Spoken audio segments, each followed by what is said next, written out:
a Claro, você se conecta mais com o que ama. É muita velocidade e estabilidade para se conectar com suas séries, novelas, shows, redes sociais e muito mais. Então aproveite essa oferta. Assine Claro Fibra de 350 mega e leve 500 mega, mais Globoplay incluso por R$ 49,90 por mês no Multi nos 6 primeiros meses. Ligue para 0800 720 1234, vá até uma loja ou acesse claro.com.br. Claro, você merece o novo. Consulte condições de aquisição. Histórias de Gramado. Oferecimento Lagueto Golden, multipropriedades e Claro. Com a Claro você se conecta com o que ama.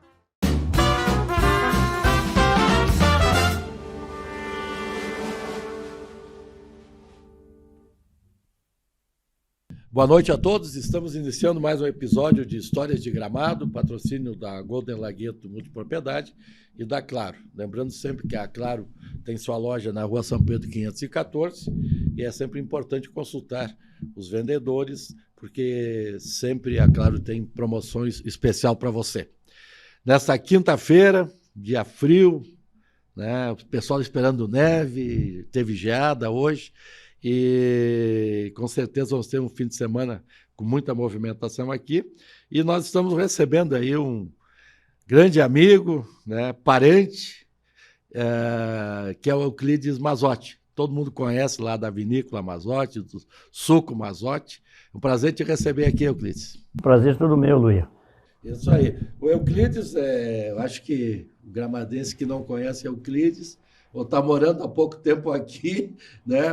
Mas não circula muito, né? Porque o Euclides é daquelas pessoas que participam, né, de várias atividades, principalmente ligado à nossa agricultura, né? As feiras, festa da colônia, e tem muita história para nos contar, e a principal, assim, que nós vamos escutar com bastante atenção mais adiante é também sobre a própria festa da colônia, das origens, porque Euclides é um dos poucos colonos que estão desde a primeira edição, né, Euclides? Exatamente. É um prazer te receber e, assim, a gente normalmente começa a falar da família e tal, então tu falasse um pouquinho aí da tua família, né, da origem ali, do Mazzotti e Rec, né? Isso aí. A minha família, o meu pai é o Daniel Mazzotti, a Rosalda Rec Mazzotti, nascido em Caxias do Sul, mas vieram morar em Gramado, no distrito de Mato Queimado.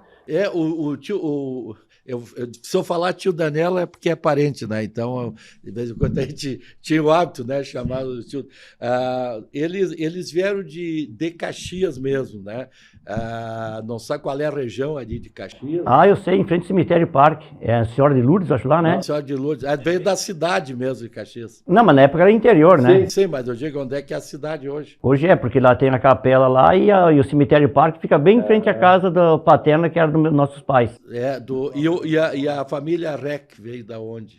Veio de Vêneto também, mas eles moravam em San Ciro. Em frente onde é que é o Colégio das Freiras aí, foi uma doação que eu vou deu 7 hectares para elas na BR-116.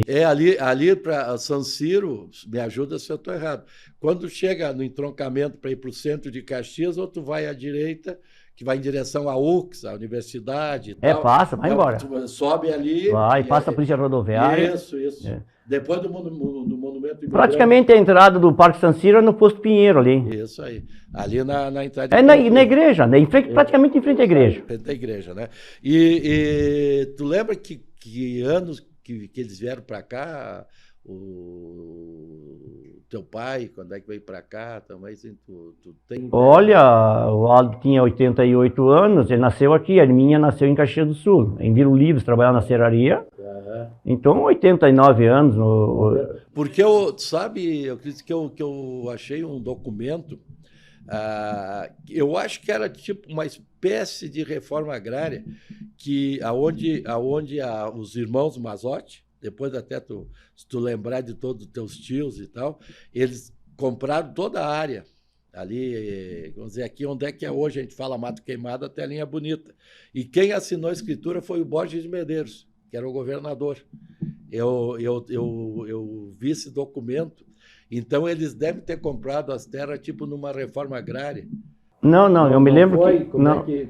Porque eu sei que ali todos os irmãos, cada um pegou uma área, né? Pegou uma área acho que de 45 hectares. Assim, ó, na época era um lugar que tinha dado alguma confusão, algum evento social que tinha matado alguém nessa região ali. Então era uma terra que ninguém queria ver morar. E aí o vô veio para cá e comprou do Mato Queimado até a Linha Bonita. Aí veio para cá morar o meu pai. Sim, mas ele comprou do governo do estado. Não sei de quem A comprou. escritura faz lá pelo Borges de Medeiros. Sei que é uma área grande, né? Passo Doce Mazote, até lá na estrada Linha Bonita, que era o tio... Isso. Não, até porque ali já tinha dividido tantos hectares para cada filho. Já tinha Daniel, Agostinho, Davi, Ítalo, Irineu, e o Davi, o Ítalo, que eram lá da Linha Bonita. O Ítalo não chegou a vir para cá. Mas a terra tinha, a terra ali também. E tinha aqui, então, o tio Máximo, o Agostinho e o tio Daniel. Eram 5, então. Sim. Eram 5, tá. E ali, então, ficou. Vocês aqui estão indo daqui, vamos ver se nós estamos certo aí. Eu estou conversando contigo e eu estou querendo contar a história. Então, seria o Agostinho era o primeiro. Não, o tio Máximo primeiro. Máximo primeiro, Agostinho e o Daniel. Que até... Na verdade, no meio tinha um, que era o tio David, que o tio Agostinho e o meu pai comprou metade de cada um que quis ir para Vila Oliva. E ele foi morar em Vila Oliva. Tinha 4 em sequência ali, mas um vendeu. O tio Davi foi para Vila Oliva. Isso. E o Ítalo.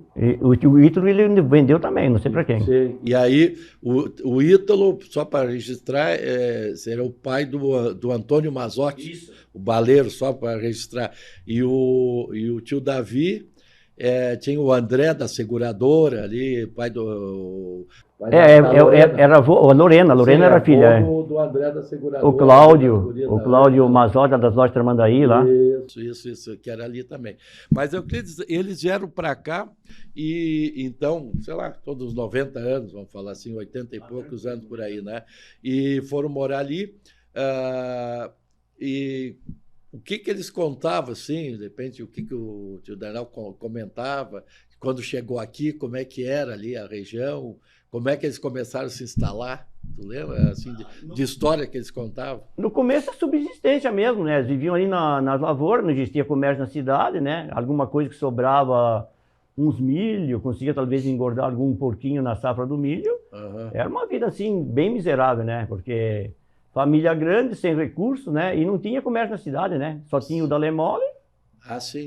E tinha um na linha 15, já tinha um na linha 15 que era um armazém lá que tinha, não existia nada. Mas então já tinha estrada ali. Já tinha estrada. Quando eles vieram. A estrada já tinha. E eles chegou a comentar, para casa, como é que eles construíram, se eles mesmos, enfim, cortaram as árvores. Era tudo mutirão, cerrado à mão. Inclusive, tem o meu irmão, quando casou, a casa que eu fui morar quando casei, eu ajudei a fazer ela. Nós seremos umas madeiras à mão. Aquela serra aqui, 2 em cima e 1 embaixo.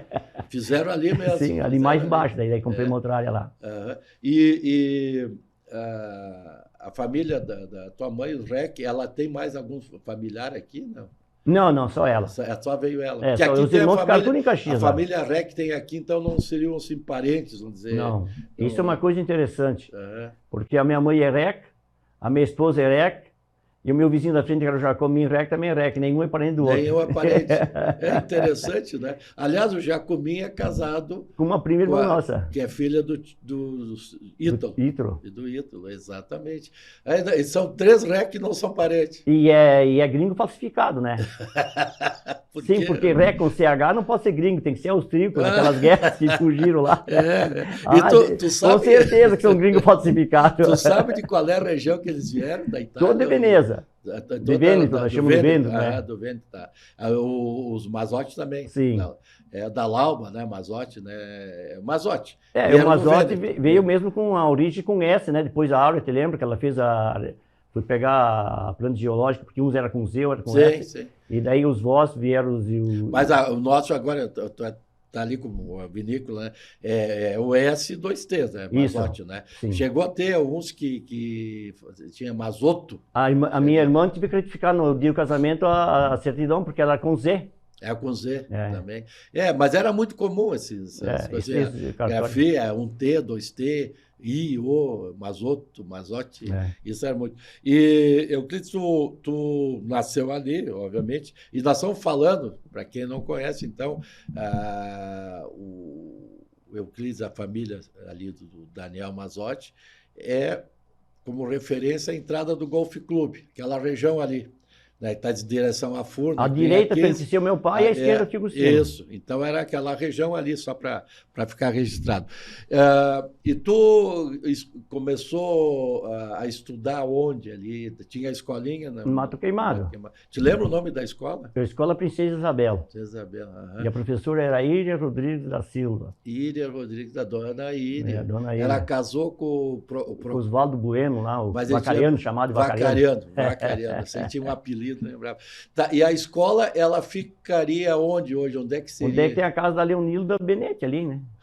Ali, bem aí, era mais bem atrás da casa da Leonilda era a escola. Ali a escola. Ali a Leonilda é a mãe do Vonei, do Vanderlei? Isso. Tá.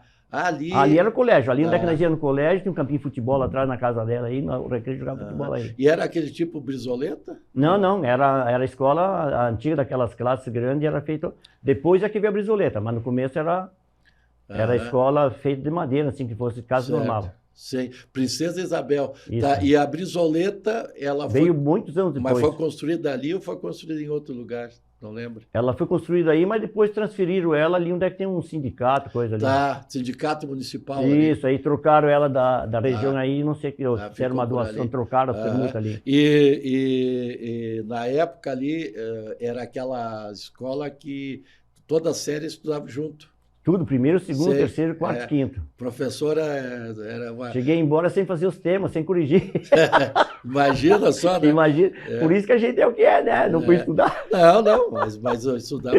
Era a forma que tinha na época, né? Era a forma que tinha que resolver. E no dia a dia, por exemplo, ia para a escola, tu ia a pé ali, provavelmente ia a pé. E o que vocês, assim, tirando o período da aula, a brincadeira ali era futebol? Futebol, aquelas bolinhas de gude, jogar as devas, aquelas, né? Acho que na tua época, mas na nossa época era muito.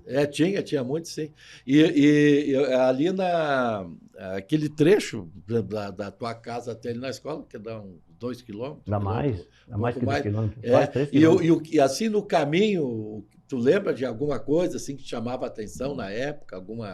Alguma casa, alguma construção, Não tinha praticamente morador, tinha só um morador ali, né? E a gente ia meio correndo, porque a gente era a colégio 7 horas, fazer 3 quilômetros de a pé, tinha que ir na esticada, né? Sim, no inverno, sim. então. Né? Ali imagina pegar a geada, aquelas poças d'água congeladas, tu pegava também? Dava mais geada que agora, porque tinha muito menos construção, né? Por exemplo... Eu vejo na minha visão de vida que o pessoal fala que o clima mudou. Para mim, o clima nunca mudou. Assim, nós tivemos fases muito quentes, fases muito frias. São ciclos, né? Sim. Só que hoje, você vem de Porto Alegre, uma casa encostada na outra, todo mundo com ar-condicionado, todo mundo. Então, a temperatura pode ter mudado aqui, mas tu vai em São Francisco, continua tendo geada, aqui no Mato Queimado. Friozinho continua igual. Né? É isso aí. Eu que tu estudou ali e sempre ajudando a família, né? A família de vocês, quantos irmãos tu 6 tinha? irmãos. 5 irmãos e uma irmã. 5 irmãos e uma irmã. Tá, e alguns deles foram embora, né? Foram morar em outro lugar. Depois de casado. Depois de casado. Sim. E eles foram porque era muito difícil trabalhar aqui ou foi por oportunidade, assim? Não, porque hoje, se você vai começar a trabalhar na lavoura, hoje você não tem futuro, né? Naquela época, então não tinha comércio, era tudo enxada, não tinha trator, não tinha defensivo, né? Que o pessoal chama de veneno, que não é, que é defensivo, né? Você precisa fertilizantes, que na época não tinha, né? Então, surgiu uma oportunidade, os primeiros para ir Cianorte, Paraná, terras mais fáceis para trabalhar. E de lá, eles depois foram para São Paulo, trabalhando, botaram uma empresa de construção civil, e o meu outro irmão foi para a Primavera do Leste, Mato Grosso, que até lá até hoje, algumas fazendas lá, tomou uns tiros, mas tem uma boa propriedade lá. Sim, eles aproveitaram aquele período que estava indo muita gente aqui do sul, né? Porque não tinha recurso você plantar milho à enxada, colher... Imagina como é que a gente vivia. Colhia 40 sacos de trigo num ano, 8 pessoas. Era 16, mais o pai e a mãe, 8. Tu ia gastar 15, 20 para o consumo. Tu ia vender 20 sacos de trigo hoje, quanto é que tá um saco de trigo? R$100? Você ia ganhar 2.008 pessoas no ano. Não tinha como viver. Não tinha sobreviver. Pois é.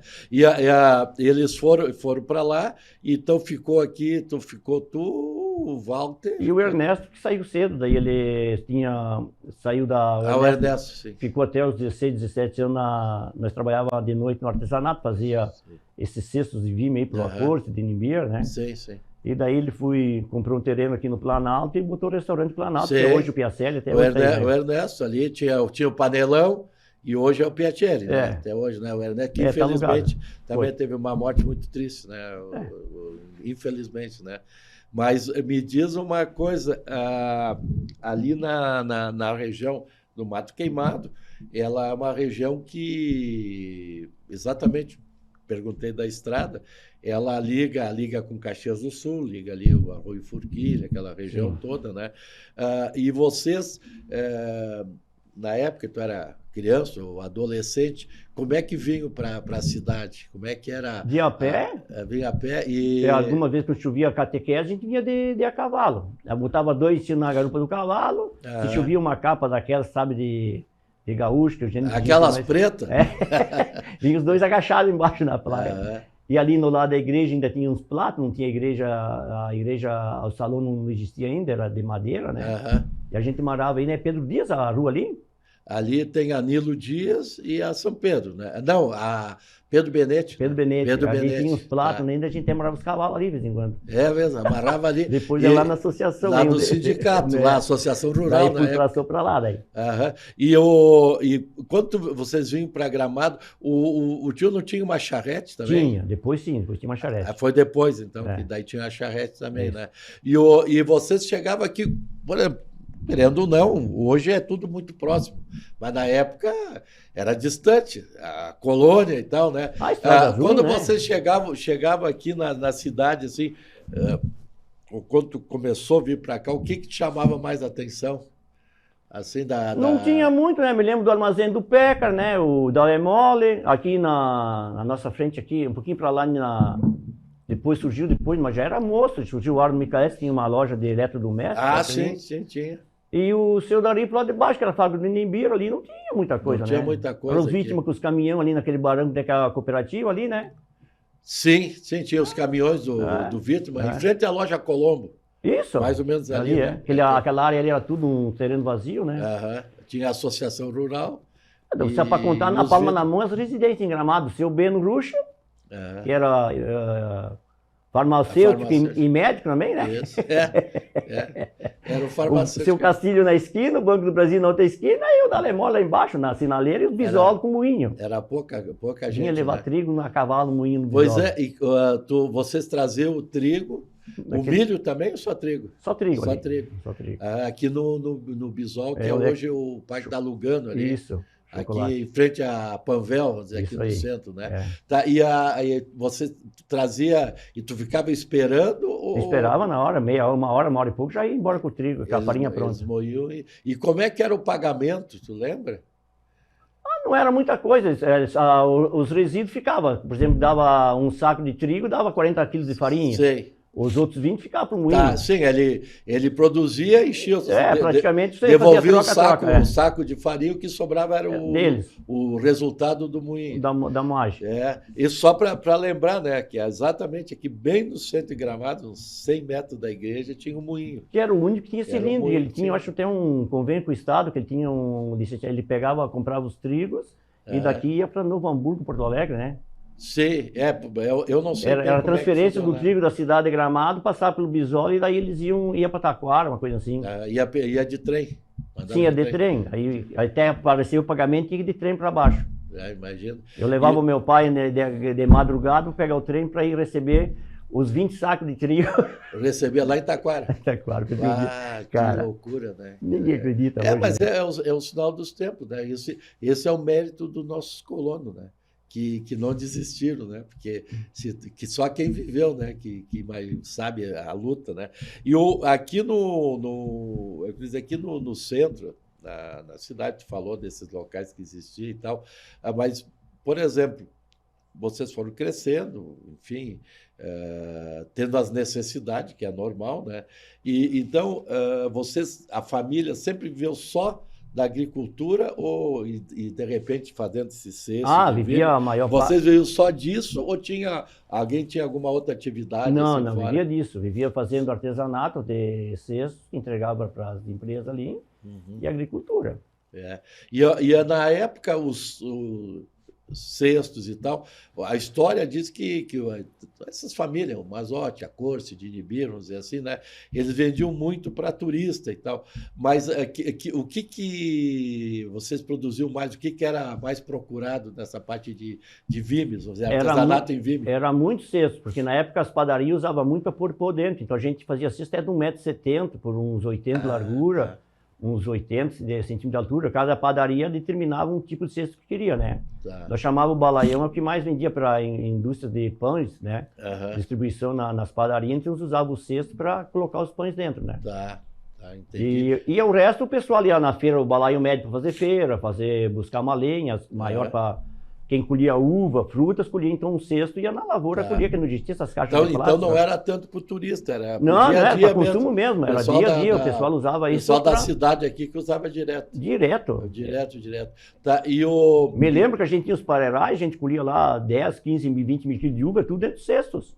Na real, a gente aqui em Gramado não tem como não misturar, né, o gramadense com o turista, né? Mas Gramado foi e se estruturou até praticamente os anos 70 na agricultura, né? Nós tínhamos armazém no interior, vários moinhos. Muitos. Então era pé da Linha Bonita, tinha 2, linha Serra Grande, uma linha Tapera, 28, tudo tinha moinho, né? Então, e foi muito forte o nosso interior, apesar da dificuldade de produzir tudo, mas de uma forma ou de outra as famílias foram se estruturando, né? E ali, perto dos anos 70, muitas famílias começaram a vender as terras e vieram trabalhar nas fábricas de calçado, fábrica de móveis. Realmente é ortopé, né? E aí muitas famílias acabaram vendendo tudo, né? Foram falecendo os pais, avós e tal. E tu te manteve lá, né? Tu ficou firme. Então tu casou, né? Pode fazer propaganda da esposa e promoção para a esposa. Chegar em casa e te dar um abraço. Não, mas a família, a família REC, no caso da tua esposa, é a Terezinha. A Carminda. A Carminda. Todo mundo chama de Carmen, é Carminda. Carminda, eu estou com a Terezinha. É irmã dela. Sim, eu confundi. Ela, da onde que é a família dela? Linha 15, primeiro vizinho meu. Para baixo ali. Tá, e vocês se conheceram alguma festa, baile? Não, a gente se conhecia desde o colégio, mas de repente, sei lá, o destino da coisa. Nós trabalhava junto lá na Planalto, em fim de semana, e ela trabalhava lá também. E ali surgiu o namoro. Começaram o namoro. E casaram, tu estava falando dos anos 70, então. Isso. 70, aliás. Então 1970, 55 anos, tá? E quando que tu começou assim foi a partir do casamento, ter a tua independência, que eu digo, de tu mesmo produzir, vender, negociar, ter a tua vida própria, falando como produtor, né, como colono, né, vamos dizer, agricultor. Porque assim surgiu um negócio diferente, porque daí a gente fazia as cestas assim, o Iduvino Bosquete, que era meu cunhado, ele ele ia a Porto Alegre com uma Kombi, e ainda estuda estrada de chão, até Gravataí, lá para baixo lá. Certo. E buscava a hortigranjeiro para vender Gramado. Aí nós começamos a plantar hortigranjeiro. Aí eu saí mais da cultura tradicional, nunca mais plantei milho, feijão, essas coisas, nada, e parti para hortigranjeiro. Aí dos hortigranjeiros, a gente partiu para um cultivo de maçã. A gente plantou muita fruta, em torno de 4 mil pés. E aí o Bosquete comercializava? Comercializava, daí eu comprei um caminhão, também trazia para baixo, a gente começou a fazer o próprio intercâmbio, levar para o Ceasa. E ali a gente continuou na agricultura. Então tu produzia e vendia no Ceasa? Muitos anos, fizemos 20 anos isso aí.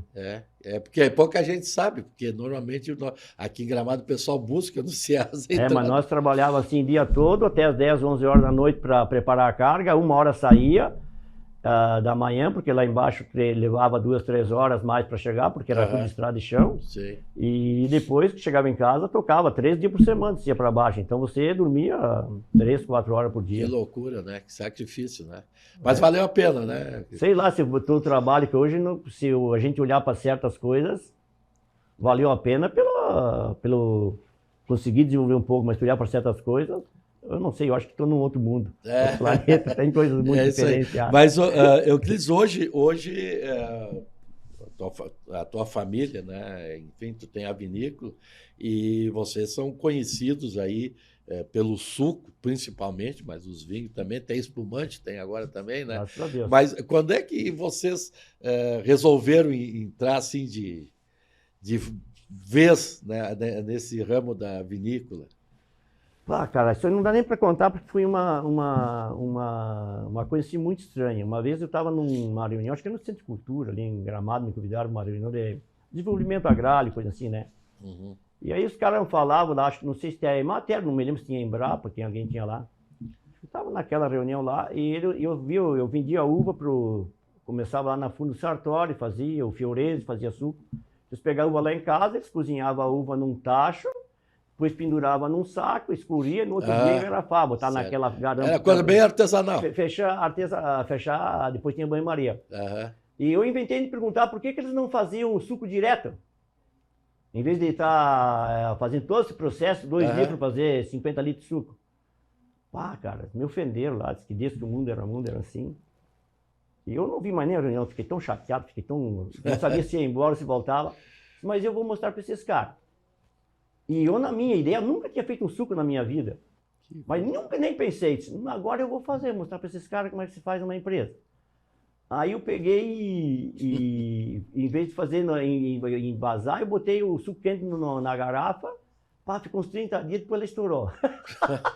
Não tinha dado calor. Claro. Aí eu descobri umas maquininhas lá em Juí, umas maquininhas assim, 5 kg de uva bilhulhada dentro. Levei para cá, engarrafei quente e misturava. Eu tenho que fazer que nem os caras fazem. Aí no nesse meio tempo tinha o Dirceu Broilo. Sei. E tinha um tal de... Schneider, não me lembro não. Um cara aqui em cima, aqui no muro aqui. E ele disse, não, se engarrafar 80 graus, eu garanto que não estoura. Aí a garrafa quebrava. E aí o cara me disse assim, a primeira coisa que eu aprendi na universidade é que qualquer vidro 40 graus, choque térmico, quebra. Aqueci a garrafa e deu certo. Botei dentro o suco e... Descobriu o segredo. Vocês vão ver que é o idiota aqui, né? Comecei a fazer suco embaixo de uma árvore lá. E no porão lá, fui lá, fez uns tachos, o Broilo me fez outro, o Broilo foi um cara que me ajudou. E tinha o engenheiro da Steigleder, tinha quebrado a Steigleder, ele estava trabalhando na Broilo. E daí fizemos um tacho lá de 500 quilos, a vapor, extraiu o suco e direto. Engarrafava, já saía daí pronto, já direto. Aí quando os caras descobriram, já 4, 5 anos, tinha tomado conta do mercado, já tá fazendo 8 mil litros, os caras faziam 100 litros. Que ano foi isso? Cara, nem me lembro, cara. E daí quando descobriram, aí veio todo mundo, né? Veio o Correio Rio Grandense, a Embrapa, Sebrae, Senar, Emater, todo mundo copiar lá de casa lá. E surgiu as empresas, eu fiquei para trás, os outros já pegaram o caminho andado, né? Mas cresceu muito, realmente, esse mercado de suco cresceu muito. Mas até aí era tudo manual, né? Daí... E aí tu pensa que você é o primeiro que descobriu. Não descobriu não, porque o meu irmão morava em Cianorte, quando saiu da colônia para trabalhar na agricultura em Cianorte, depois ninguém ficou lá também, para cobrir as despesas da viagem, carregava vinho, cebola, batata, cerveja, né? E nós ia na antiga Pérola, e muitas vezes nós chegava lá, nós não conseguíamos pegar as caixas de cerveja de tão quente que tem. Então a cerveja era pasteurizada já antes que eu nascesse. Eles tinham o sistema e nós que não tinha, né? Existia o sistema há mais de 100 anos. Mas tu vê, mas é aquela história, né, da curiosidade e também muitas vezes aliás, tudo, né? A dificuldade te faz tu criar outras alternativas. Quando você vê o primeiro passo, e você vai aperfeiçoando, né? Aperfeiçoando. E nem a minha empresa lá, a gente foi aperfeiçoando, né? Sim. Eles fazem o projeto e eu disse, não, esse projeto é errado, porque em vez de eu botar um suco da bomba para cima, eu vou fazer o suco lá em cima e tem gravidade. O engenheiro não gostou muito, pode não gostar, mas eu vou fazer dessa maneira. E fez daquela maneira e deu certo. Aí vem a experiência. Né? Euclides, vamos, não posso, a gente vai conversando, eu tenho a história da Festa Colônia bastante. Contar. Nós teríamos muito mais história para falar, mas vamos lá.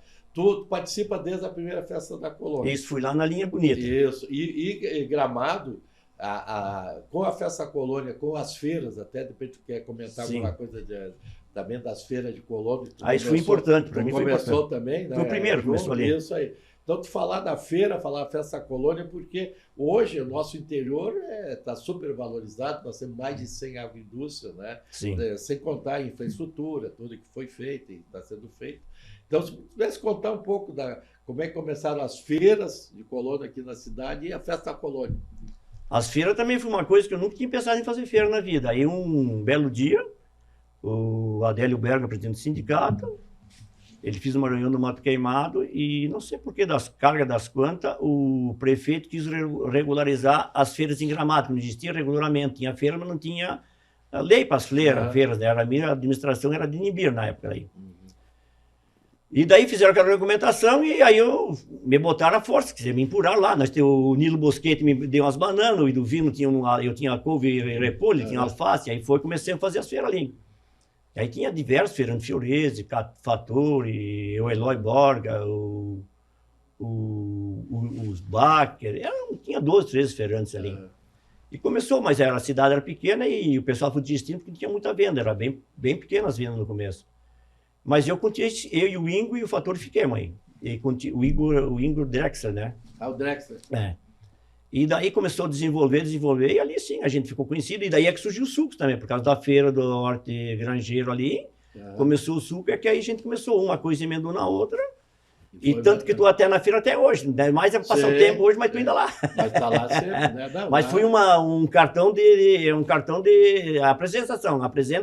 Praticamente a gente ficou conhecido pelos feirantes, porque gramadense não tinha muito costume de ir em feira, mas o porto-alegrense, nossa, né? O pessoal da Porto Alegre, Novo Hamburgo, eles vinham a Gramado, não tinha que não vinha na feira, né? E aí a gente abriu o leque e ficou conhecido. Amizade, né? Conheceu praticamente todo o estado. E a Festa da Colônia, então, que ano ela começou e como é que foi o início? Assim? A primeira foi na Linha Bonita, né? Mas era mais assim, tipo uma festa mesmo, uma feira de apresentações de produto lá. Até me lembro que tirei um troféu, primeiro lugar da maçã, outro tirou o primeiro lugar do peixe. Depois fui na Linha Nova, não deu certo, aí veio para a cidade, né? Aí veio para a cidade no pavilhão da prefeitura, antiga prefeitura velha lá, né? Sim, lá teve. Aí eu me lembro que eu voltei de novo lá, a primeira feirinha fui eu que botei de novo lá, bem na subida da escada, fui da quinta porque era quinta até domingo só, né? Era junto com a Festa das Hortênsias. Era junto com a Festa das Hortênsias. Isso. E ali a turma lá se reuniu lá no Mato Queimado, então o Nilo me deu uma mão, o Bosquete, eu tinha umas uvas meia verde, mas tudo bem, era começo de janeiro, fim de janeiro, não estava bem maduro, mas deu para fazer uma feira bonita. Mas não fui bem. Aí depois deu um desfile da Festa das Hortênsias, deu 4 horas e era para fechar a feira e aí não tinha praticamente nada. Aí nós não fomos fechar a feira. E aí que o pessoal divulgou na rua, tinha a Festa da Colônia. Nossa, aquele povo está na rua, tudo foi para os pavilhões. Deu mais movimento das 4 em diante que toda a festa junto. Toda a festa. Junto. E aí é que surgiu a Festa da Colônia. Daí surgiu, aí fizeram embaixo aquelas feiras ali, as cozinhas em cima, eu participei uns quantos anos nas cozinhas, né? Tinha a cozinha do Mato Queimado, tinha a cozinha da Linha Bonita, da Linha Nova. Naquele tempo o pessoal servia também frango, assado. Tudo. Tinha os fornos, né? Os fornos, sempre tive os fornos, mas assava os frangos, fazia doces de figo, de coisa lá naqueles tachos dentro lá do pavilhão lá, até esmagava a uva lá para fazer vinho doce. No começo foi que nem, você sabe como é, que é tudo improvisado, mas... Sim, mas certo. Que consolidou ela foi crescendo, né? Tá, e a Festa da Colônia, que eu falei antes, é um marco aqui. Mas ela estourou num negócio meio estranho. Pois eu ia dizer assim, eu lembro um dia que tu comentou um monte de histórias, assim, o que tu tem mais histórias sobre a Festa da Colônia? A Festa da Colônia, sim, ela estava no pavilhão, só que não estava dando o resultado que as pessoas queriam, né? Não estava dando aquele não valia a pena quase para vir na festa, né? E daí eu não sei que tive a ideia de botar essa festa no relento, na rua coberta, na frente da igreja matriz ali, fizeram umas casinhas pequenininhas ali, Deus me livre, se é hoje ninguém vai ter preso. Fizeram as casinhas ali. E eu tinha sido da festa, não ia mais fazer porque não valia a pena, estava muito precária as cozinhas que tinha, as cozinhas muito pequenas, 3x4, não era possível ter uma cozinha daquele tamanho. E ninguém quis ir nas cozinhas. Aí me lembro que veio o Zé Branquini lá em casa e não me lembro se era o Luciano Pessinho, como é que era o outro? Noré ajudava não, muito. O Noré era mais... Parmejane. Não, aquele outro que era vice-prefeito do Nestor, do Pedro. Clarindo, não, o Inuir. E que tu vai fazer lá? Tinha 3 casinhas, 4 casinhas lá. E aí, então, o Dinil pegou uma para fazer linguiça box, o Ingo lá da sociedade da Marconda pegou uma lá, e sobrou 2. Eu disse, eu vou só nas seguintes condições, uma eu vou fazer a cozinha e eu vou fazer os doces, fazer a sobremesa. Pois foi um sucesso, cara. Não tinha um guarda-sol, não tinha uma lona, na coisa, nada. Deu 8 dias de festa, só um dia de noite deu uma chuvinha.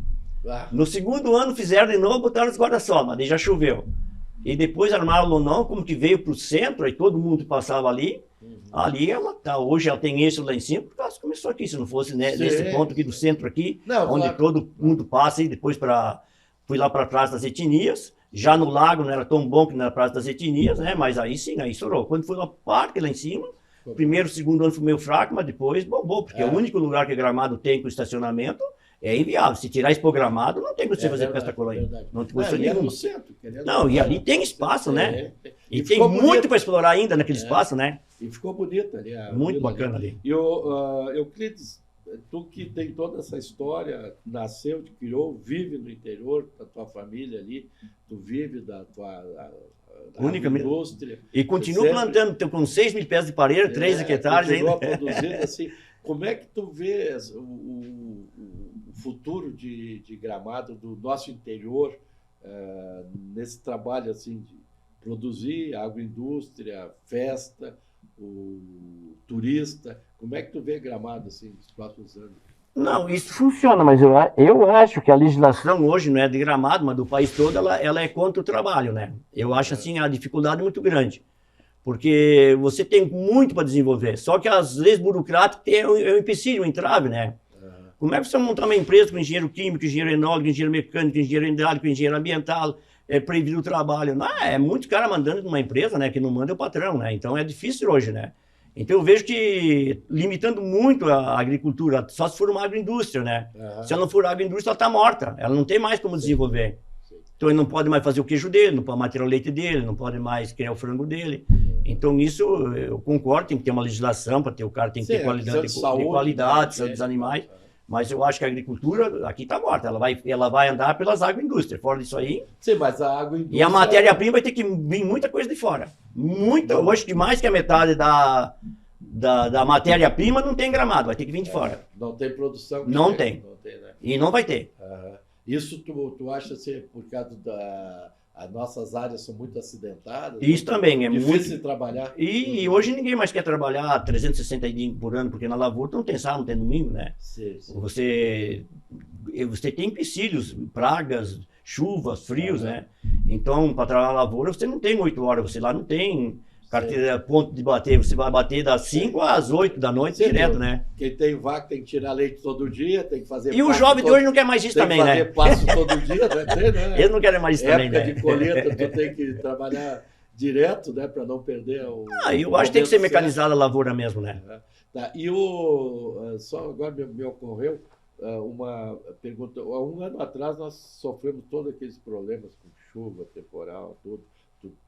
Deve ter perdido algum conhecido, algum amigo. Sim, um funcionário que cria a casa, foi embora a casa junto. O pessoal ali, né? E isso também, se a gente observar, faz parte, claro, do dia a dia, né? Do dia a dia e tal, mas é uma tristeza, né? Vocês ali, tu sentiu muito o impacto disso ali? Muito. Pensando assim, no ano passado como um todo? Perdeu 40% das vendas. No mínimo 40%, 50%, mas eu praticamente fui todas as empresas que perderam isso, no mínimo, né? Porque o estado ficou travado, não tinha mais comunicação, não tinha aeroporto, ainda mais Gramado. Se não tiver um aeroporto funcionando, Gramado, a cidade é morta. Não é só nosso setor, é hotéis, é restaurante, é tudo, é comércio, né? Tudo falha, né? Então essa aí, para mim, foi pior que a pandemia. Sim, é verdade. Porque para mim, os 2 melhores anos que teve na minha vida foi na pandemia. Porque tu vendia... Não, porque o pessoal não podia andar na cidade e lá enchia, no interior Ah, tá sempre o cheio. pessoal ia lá E tudo para a comprar. cidade. Então lá era dia Sim. cheio de venda. Foi a melhor Pessoal- fase da nossa vida, o maior faturamento foi na O pandemia. pessoal procurava muito ao ar livre, natureza. Tinha casa de essas temporada lá, nunca ficava um dia vazia. coisas. É, Hoje vai um dia por semana. legal. Isso aí. Euclides, vamos lá. Nosso tempinho já correu aqui, Então, já vamos lá. passou. Mas Euclides, queria te agradecer, né? E a gente sempre deixa assim um final para passar uma mensagem, né? Quiser passar uma mensagem para o pessoal que está nos acompanhando, né? Falando daquilo que tu imagina, assim, de Gramado, agora Gramado como um todo, como cidade turística. O que tu vê, assim, Gramado nos próximos 5, 10 anos? Não, Gramado, se você hoje, para quem... Eu não sou um cara de viajar muito, mas os meus filhos viajam, meus netos viajam, eu também algumas vezes viajo, assim, ó.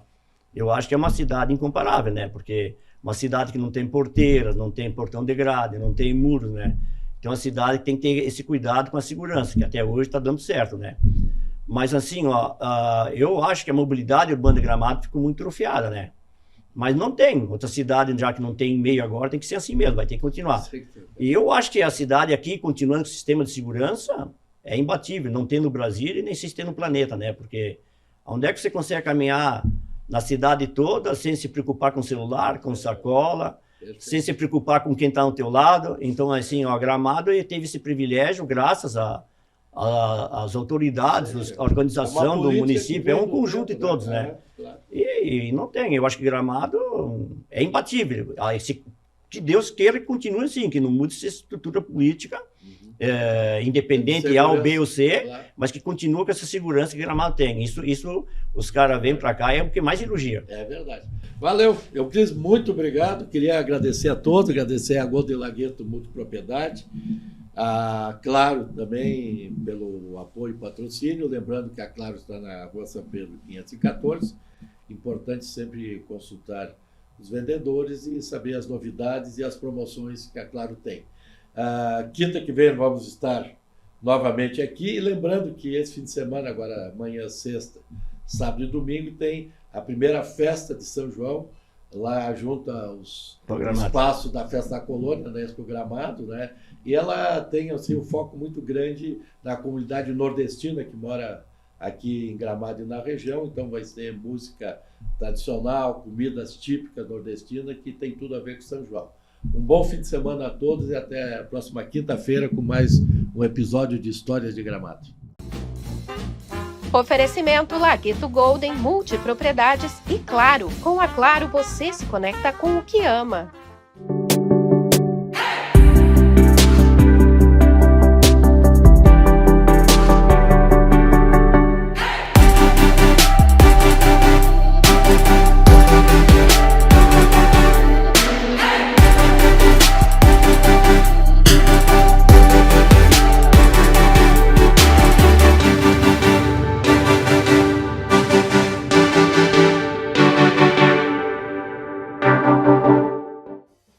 Claro, você se conecta mais com o que ama. É muita velocidade e estabilidade para se conectar com suas séries, novelas, shows, redes sociais e muito mais. Então aproveite essa oferta. Assine Claro Fibra de 350 MB e leve 500 MB, mais Globoplay incluso por R$ 49,90 por mês no Multi nos 6 primeiros meses. Ligue para 0800 720 1234, vá até uma loja ou acesse claro.com.br.